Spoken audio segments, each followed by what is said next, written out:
Hi hello ನಮಸ್ಕಾರ ಎಲ್ಲರೂ ಹೇಗಿದ್ದೀರಾ? ಇವತ್ತಿನ ವಿಡಿಯೋದಲ್ಲಿ ನಾನು ನಿಮ್ಮ ಜೊತೆ ಶೇರ್ ಮಾಡ್ತಾ ಇದ್ದೀನಿ ಮೂಲಂಗಿ ಗೊಜ್ಜು. ರೊಟ್ಟಿ ಜೊತೆ, ಚಪಾತಿ ಜೊತೆ ಹಾಗೂ ರೈಸ್ ಜೊತೆ ಸೂಪರ್ ಆದಂತಹ ಕಾಂಬಿನೇಷನ್, ಸಖತ್ತಾಗಿರುತ್ತೆ. ಹೇಗೆ ಮಾಡೋದು ಅಂತ ನೋಡ್ಕೊಂಬರೋಣ.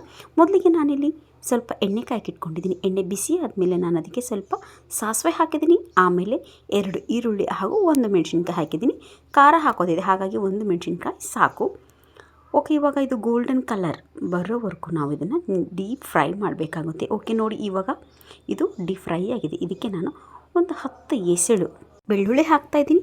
ಬಟ್ ಅದನ್ನು ಅಷ್ಟೊಂದು ಡೀಪಾಗಿ ಫ್ರೈ ಮಾಡ್ಕೋಬೇಕಂತ ಏನೂ ಇಲ್ಲ, ಸ್ವಲ್ಪ ಫ್ರೈ ಆದರೆ ಸಾಕು. ಓಕೆ ನೋಡಿ, ಇವಾಗ ನಾನು 1 ಕಪ್ಪಷ್ಟು ಮೂಲಂಗಿ ಹಾಕಿ ಇದನ್ನು ಒಂದು 4 ರಿಂದ 5 ನಿಮಿಷ ಚೆನ್ನಾಗಿ ಮೀಡಿಯಮ್ ಫ್ಲೇಮಲ್ಲಿ ಫ್ರೈ ಮಾಡ್ಕೊಳ್ಳೋಣ. ಇವತ್ತಿನ ಈ ವಿಡಿಯೋ ನಿಮಗೆಲ್ಲರಿಗೂ ಇಷ್ಟ ಆಗಿದ್ದರೆ ಪ್ಲೀಸ್ ಲೈಕ್ ಮಾಡಿ, ನಿಮ್ಮ ಫ್ರೆಂಡ್ಸ್ ಆ್ಯಂಡ್ ಫ್ಯಾಮಿಲೀಸ್ಗೂ ಸಹ ಶೇರ್ ಮಾಡಿ. ಹಾಗೆ ಯಾರೆಲ್ಲ ನನ್ನ ಚಾನಲ್ನ ಸಬ್ಸ್ಕ್ರೈಬ್ ಮಾಡಿಲ್ವೋ ಅವರು ನಿಮ್ಮ ವೈಬ್ಗೆ ಕನೆಕ್ಟ್ ಆದಮೇಲೆ ನೀವು ನನಗೆ ಸಬ್ಸ್ಕ್ರೈಬ್ ಮಾಡಿ. ಓಕೆ ನೋಡಿ, ಇವಾಗ ಫ್ರೈ ಆಗಿದೆ. ಇವಾಗ ನಾನು ಇದಕ್ಕೆ ಸ್ವಲ್ಪ ನೀರು ಹಾಕ್ತಾಯಿದ್ದೀನಿ. ಮೊದಲಿಗೆ ನೋಡಿ, ನೀರು ಹಾಕಿದ ಮೇಲೆ ಇದು ಚೆನ್ನಾಗಿ ಬೆಂದು ಒಂದು 5 ನಿಮಿಷ ಬೆನೆಯಕ್ಕೆ ಬಿಟ್ಬಿಡೋಣ. ಒಂದು ಪ್ಲೇಟ್ ಮುಚ್ಚೋಣ.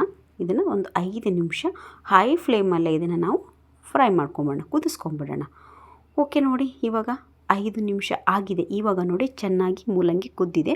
ಹಾಗೆಯೇ ಇದಕ್ಕೆ ಒಂದು ಸ್ವಲ್ಪ ಪುದೀನ ಹಾಕ್ತಾಯಿದ್ದೀನಿ. ಹಾಗೆ 1 ಪಿಂಚಷ್ಟು ನಾನು ಇದಕ್ಕೆ ಅರಿಶಿನ ಸಹ ಸೇರಿಸ್ತಾ ಇದ್ದೀನಿ. ಅಕಸ್ಮಾತ್ ಯಾರಿಗೆ ಪುದೀನ ಇಷ್ಟ ಇಲ್ವೋ ಅವರು ಸ್ಕಿಪ್ ಮಾಡ್ಬೋದು, ಅದರ ವಾಸನೆ ಕೆಲವೊಬ್ಬರಿಗೆ ಇಷ್ಟ ಆಗೋದಿಲ್ಲ ಅವರು.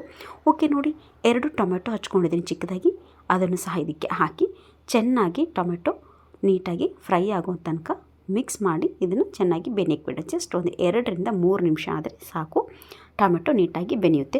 ಓಕೆ ನೋಡಿ, ಇವಾಗ ರುಚಿಗೆ ತಕ್ಕಷ್ಟು ಖಾರ ಹಾಕೋಣ. ಅದಕ್ಕೋಸ್ಕರ ನಾನು ಒಂದೇ ಒಂದು ಚಿಲ್ಲಿ ಹಾಕಿದ್ದೆ. ಖಾರ ಹಾಕೋ ಕಾರಣಕ್ಕಾಗಿ ನಾನು 1 ಚಿಲ್ಲಿ ಮಾತ್ರ ಹಾಕಿದ್ದೆ ಆವಾಗ. ಓಕೆ, ಸ್ವಲ್ಪ ಗರಂ ಮಸಾಲ ಹಾಕ್ತಾಯಿದ್ದೀನಿ, ಬೇಕಿದ್ದರೆ ಹಾಕಿ, ಇಲ್ಲ ಅದರ ಫ್ಲೇವರ್ ಇಷ್ಟ ಇಲ್ಲದೆ ಇರೋರು ಗರಂ ಮಸಾಲ ಸಹ ನೀವು ಹಾಕದೇ ಇದ್ದರೂ ಏನೂ ಆಗೋಲ್ಲ, ಸಖತ್ತಾಗಿರುತ್ತೆ. ಓಕೆ, ಹಸಿ ವಾಸನೆ ಹೋಗೋವರೆಗೂ ಚೆನ್ನಾಗಿ ಇದನ್ನು ಒಂದು 2 ರಿಂದ 3 ನಿಮಿಷ ಕಡಿಮೆ ಉರಿಯಲ್ಲಿ ಇದನ್ನು ಫ್ರೈ ಮಾಡ್ಕೊಳ್ಳೋಣ. ಇವಾಗ ನೋಡಿ, ಸಣ್ಣ ಗ್ಲಾಸಿಂದ ಇವಾಗ 1 ಗ್ಲಾಸ್ ನೀರು ಹಾಕ್ತಾಯಿದ್ದೀನಿ.